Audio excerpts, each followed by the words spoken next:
All right, class, here we have a really good chapter. This is one that you absolutely have to pay attention to. A lot of the definitions and concepts that you'll be using for the rest of your careers are embedded here.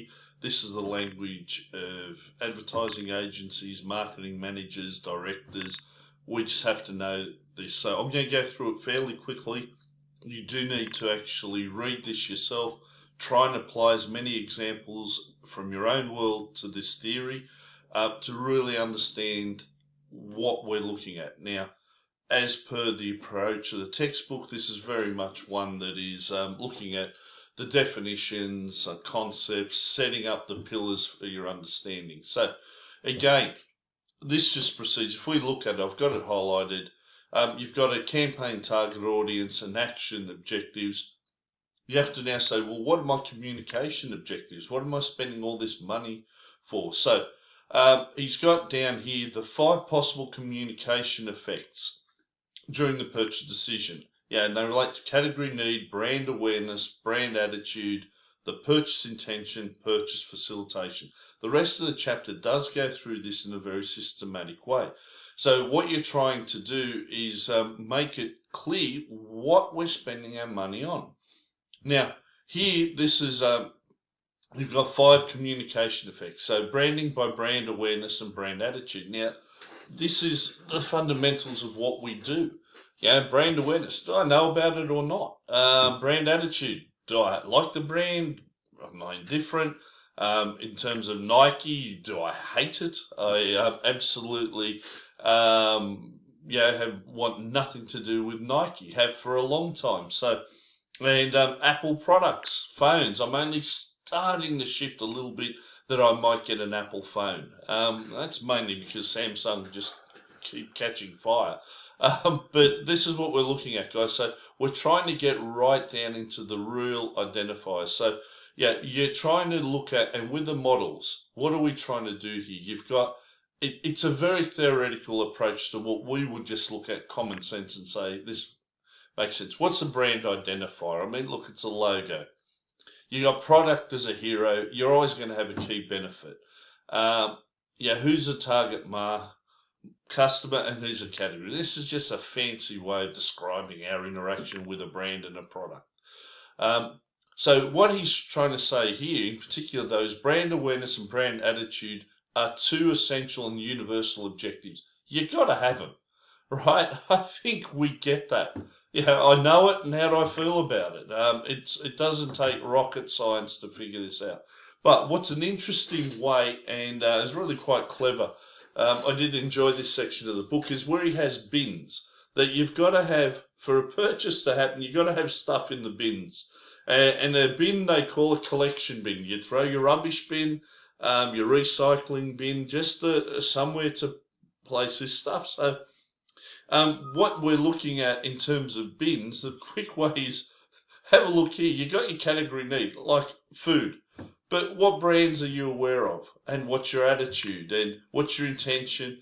And what you're trying to do is get the middle ground to brand B. This is KFC. Right, I'm aware of KFC. I've got a positive attitude, even though it's going to give me a heart attack and kill me. I've got brand purchase intention. Yep, next time I'm hungry, I'm looking at KFC. I'm going to go to Fairy Meadow, wait for ages because everyone near Illawarra shops there, and purchase it. What they're getting at here is that with a lot of what we're trying to do in terms of communication effects, we're trying to move people to fill these bins, these mental bins, so they can get to the finish line. It's a really clever way to do it. And for your individual brand or group plan, I would copy this and try to figure out, okay, what % of our target market or our heavy users are actually got these bins filled to get the job done. That's the value of this diagram. It's really clever. So again, marketing objective is straightforward once you've grasped the bins. Right? If any of the brand's communication effect bins is not full prior to the campaign, then that communication effect becomes a communication objective for the campaign. Absolutely. Brand awareness. Now, this is interesting where they then go, what are the 5 communication effects? You've got the category need. read these: buyer's acceptance, awareness, to identify, recognize, or recall the brand. And they're very specific here about recognizing a logo, but actually being able to call it United Airlines, Qantas Airlines, Singapore, have the brand recall. Brand attitude. What's the buyer's evaluation of the brand with respect to its perceived ability to meet the purchase motivation? Buying a McLaren is going to make me feel young and alive and feel pride in my accomplishments because I'm showing off with a premium sports car, whatever. Okay? But that's what you're looking at. And the buyer's self-instruction to purchase the brand the next time is a key thing. If I need a sports car, the next one I'm getting is a McLaren. If I need new shoes, I'm going to buy some Adidas. If I need a new belt to go out, I'll buy a $770 Louis Vuitton belt. Okay, that's what we're looking at. So guys, what we have here are all of just the definitions. Now, I have here the buyer motives.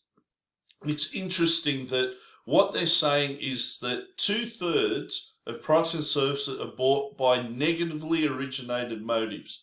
And when he says originated motives, we're talking about problem solving. So problem removal. The target customer experiences a current problem and seeks a product or service that will solve the problem.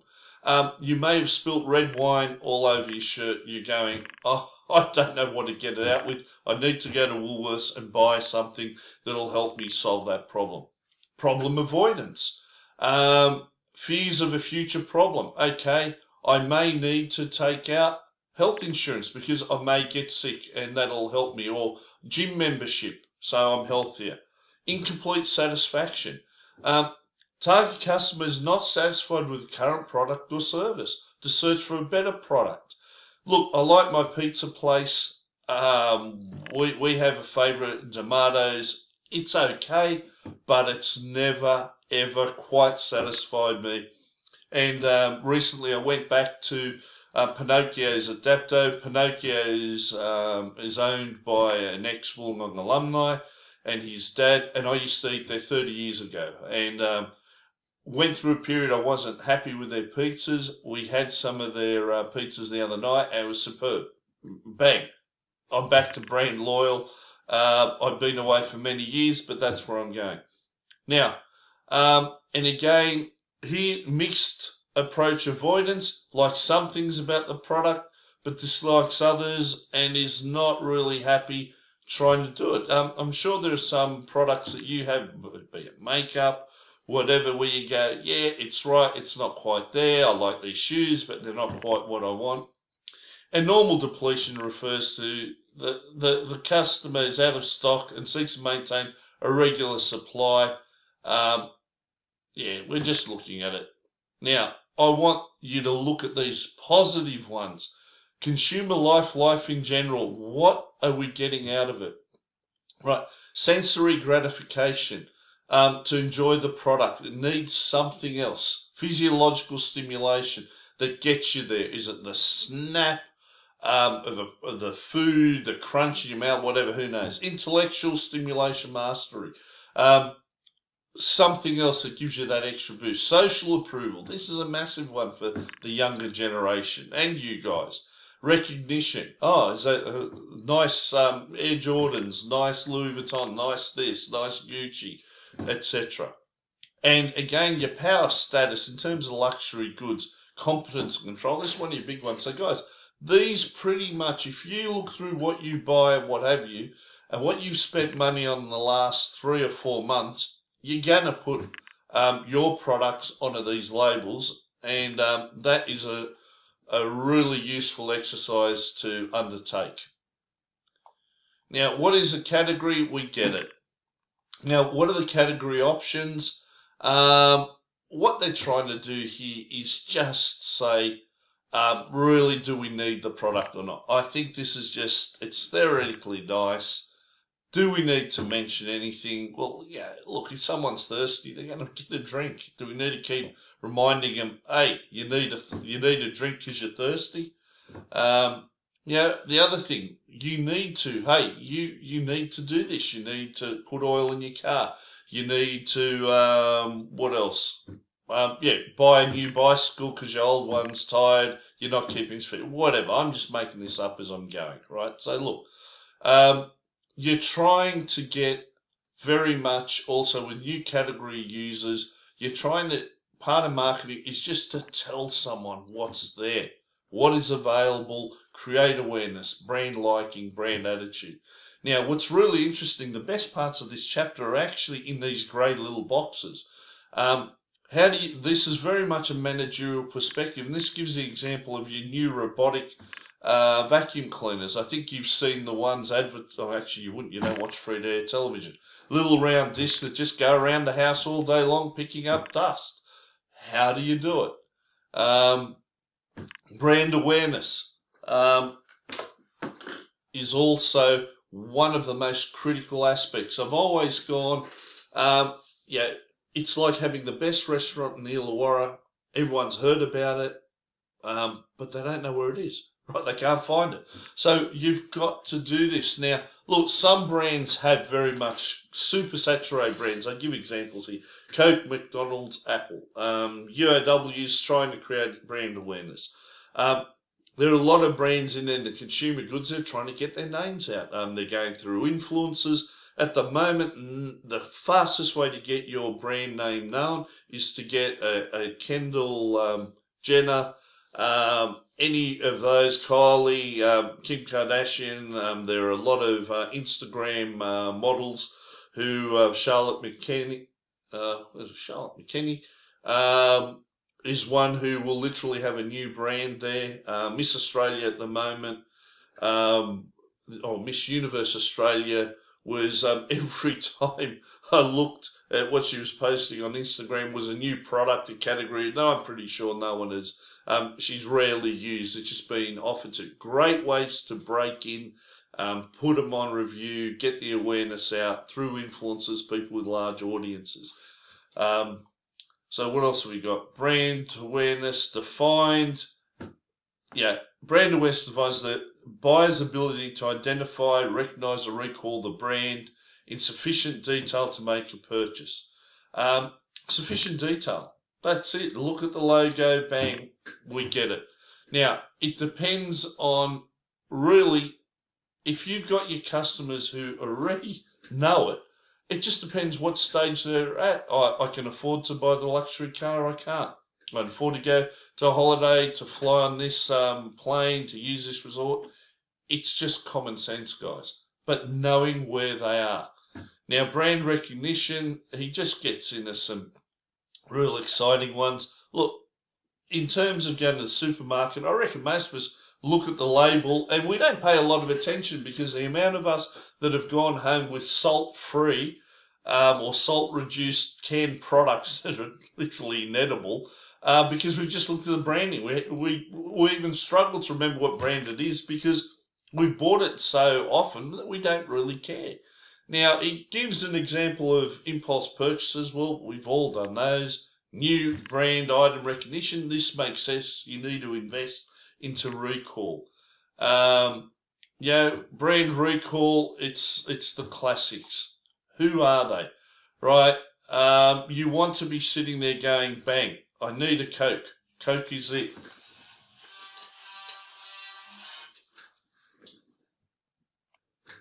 Okay, so brand recall has slight interruption in recording then.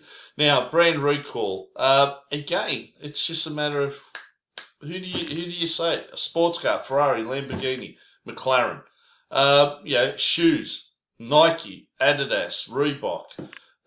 Fast food, Macca's, Hungry Jack's, KFC, Domino's. Oporto comes in low. Banks, Commonwealth Bank, National Australia. What instantly comes to mind is the key thing. And you look at some great taglines. Which bank? The Commonwealth Bank. Beans, means Heinz. Weekends with Michelin. You're just making this part of your vocabulary. So, brand recall, boosted recognition. Again, you're trying to, you just want to have it immediately, get something happening. The brand recall, boost recognition. It's just trying to get something through, like an in-store display or what have you, These are tactics and stuff that you learn when you're actually in the industry. Now we have here brand awareness option as a communication objective. Obviously, you want to measure it. And this is important because if you find out that in a growing market or what have you, that most people know your brand, that it's become the default label, like Hoover for years was the vacuum cleaner. Now you hear people say, get the Dyson. We know it's a vacuum cleaner. So this here is really the research that goes into finding out who your target market remember and whether you need to keep pushing across so you become top of mind. Now, brand recognition, a point of purchase prior is brand recall, intended brand choice made prior, both brand recall recognition. So it's just trying to show every single step, the theory behind it, the terminology, and we need to know it. Now, brand attitude, I love it, is defined as the buyer's evaluation of the brand with respect to its ability to meet the purchase motive. So you are here at UAW because you have a positive brand attitude, that you think that, yes, this is going to satisfy my need for an international degree, or if you're a domestic student to get a job, or hopefully all of you to get a job. We look at brand positioning. We distinguish attributes as to what the product or service has, benefits, emotions that they feel, and motives. Now, this is what I love. Motives are defined in everyday terms as why the buyer wants that particular product or service. As I call it, when push comes to shove, the bottom line, no bullshit, why have I bought it? Why have I picked Wollongong? Why have I picked a uni degree?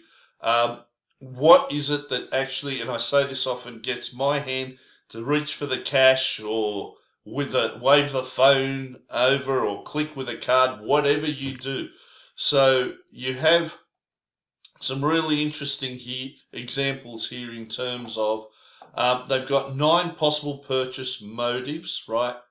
Negatively oriented or what have you. Now, you've got brand benefit beliefs and positive brand emotions, right? These are, what are they that you attach to it? And when you listen to millennials talk about brands, I love it, I hate it, you loser, you wimp, you wuss, they question your femininity, your heterosexual, you name it.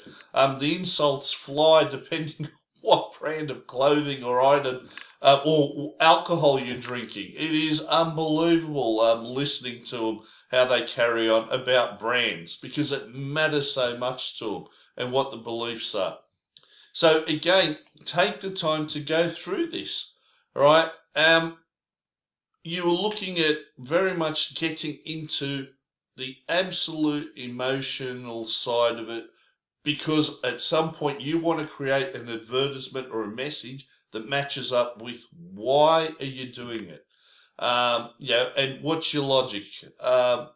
It's just common sense, and this stuff, guys, the brand attitude, but is just the old school way of formalizing this, and I didn't even look at it. At this point in your careers, it's not of that much value. It's just the formula that you try to come up with the correct answer. Whereas in practice, looking at the data from your sales purchases, asking questions of your customers in focus groups and surveys will give you a lot of it. So you have here, measuring beliefs, emotion, and attitude is important. Now, you have here, the MARK940 targeted brand benefit, beliefs, and brand emotions have to be measured in an ad pre-test as a brand attitude. So the ad pre-test, again, we're going to put together an advertisement. This is very much traditional marketing to see that it ticks all the boxes, and will we get it? And you go through it here. Yes, no. Do we like the brand? Don't we? Right through the process to see my preferred brand is. Which are they? All they're trying to do is come up with a formula that best justifies which advertisement will work when they're spending money. This is just trying to justify where we're going to get the most value for our dollars spent on this campaign. You got personal, brand attitude as a communication objective. look, I like this. It's just common sense, but buyer's prior attitude, no brand attitude. I want to create an attitude. So I'm sitting there looking at ads going, oh, I've never thought about buying a robotic vacuum cleaner. Which one's going to do it? Am I moderately favourable to the brand? Yeah, look, I've heard Emirates is a nice airline, but am I convinced enough to prioritise them price for price? If I'd go for Singapore because they have great customer service, I'd pick them, right? So what would Emirates do to get me over there? Maximise brand attitude, maximal, in other words, yeah, Adidas are it. Adidas don't have to advertise ever again. I'm just going to buy them. But they will, to keep other brands from getting in my head and increasing my attitude or creating an attitude, they will advertise, use a lot of online stuff, celebrities, promotions, etc., to keep me happy and keep me engaged. And this is the great value of social media and the digital world. That's where the entertainment side of it, the engagement comes through. Modify attitude by linking a different motivation. Why are we using a product? We can use it differently. Barocca is a great example of, it was a tablet used to give you a bump, energy, vitamins. At one stage it was the hangover cure, or lately they're promoting it as, well, you're going to have a rough couple of weeks, you're going to be working hard. If that was the case, I should have had 9,000 Barocca tablets. But they have definitely repositioned the brand. A negative brand attitude, change attitude. Nike isn't that bad. Nike's good. Nike promotes this. Nike does this. We've changed. Nike's great. You should consider Nike. All right. Good luck with that. So again, it just goes through here and tells us some of the definitions, why we're looking at it, modify the attitude, just using highly technical terms. But when you're designing an ad, you need to show this. When you're doing a marketing plan, you need to say, this is the bin that was missing. This is the bin we're going to fix up. And this is how the advertisement and all the components and the creative elements match up and help for that particular target audience fill that bin in their head. And that's a connection, guys. If you just put out an ad and go, it's a nice ad, it's got puppies in it, we love it, the audience will love it, they will buy our product, you will get failed, you will get laughed out of any marketing agency. You will just, you'll lose a lot of credibility. Now, brand purchase intention, it's interesting. They define this very differently as, what is it, what are you going to buy the next time you buy it? I have very much had, in terms of brand attitude, a blurred view on this. I have a positive brand attitude. If the purchase situation's right, there's a discount, there's a sale, it's in front of me, I'll buy it. What they're saying here about brand purchase intention is, no, I know exactly the next time I buy, it's going to be an Adidas, it's going to be this, it's going to be that. And they look at it in terms of high risk versus low risk involvement. In other words, is this a product that you actually need to think about? Or I need to do this, like, for a Nissan car, Hugo Boss, usually something that's money, it reflects your status, your self-esteem issues versus buying a can of friggin' baked beans. Who cares? All right, and for the international students, sorry, friggin', I have had a tutor be asked by Chinese students to, Anna, please explain what the word friggin' is. We can't find it in any of our dictionaries. Friggin' is a polite way of saying another F word, which is not to be used in lectures or polite conversation. So it's just a slang term. Please ignore it, and I'll try not to use it. So again, guys, measuring purchase intention is just trying to figure out who's going to buy it next. Have they, all of our advertising, pushed the brand name, the logo, top of mind where people go, I actually want to buy it. And you can see they're just trying to calculate, using research, what return are we expecting from the campaign to justify paying for it. And purchasing it, it's purchasing it. So, guys, that's the summary of this chapter. Again, here are your options, and this is the key thing. You look at this as a manager, and you need to have this table in your marketing plans when you're doing it to say, what am I actually trying to do with the money I'm spending? So you need to audit and say, okay, where are the marketing, where is my brand at the moment in the mind of our key target market in relation to all of these? And that's how you do marketing communication. It's not hard. You really need to understand this summary. If you can't, you've got issues, right? You're not paying attention to your profession or your career. And that's it. Absolutely one of the most critical chapters that you're going to have.